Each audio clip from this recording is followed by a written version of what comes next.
Hey guys, this is Mr. Hancock here with another week in review.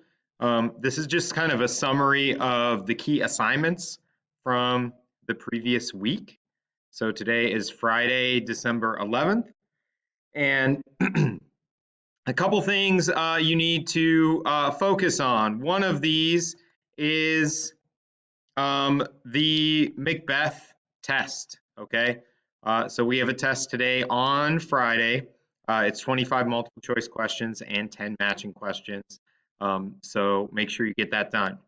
Um, in addition to the test, there is this mini essay, or if you're in pre-AP, it is a full-blown essay about the themes of Macbeth. That is going to be put in as part of your test grade. So it is really important that you get that done. Those are points that can boost your test grade quite a bit. So priority number one this week is to take the test, and the essay is part of the test. So that is there too. Okay, in addition, I just wanted to reiterate the importance of the story of a word assignment. This is really a fun assignment where you get to investigate a word and kind of the history of a word. So there's an assignment document. There's an example presentation that I made over the word harbinger. So if you need to see kind of what this would look like.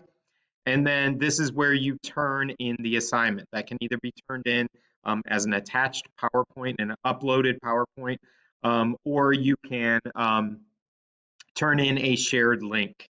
So this is where you, with the pencil, where it says story of a word assignment, turn in here, that is where you turn in that assignment. So if you have any questions about that, I really recommend you look at the example presentation. I think it makes it pretty clear what needs to be on each slide. So again, in summary, this week we finished Macbeth. We're taking the test on Friday. You should make sure you do the mini essay or essay that goes along with it, and then make sure you've submitted the story of a word assignment as well. That's it.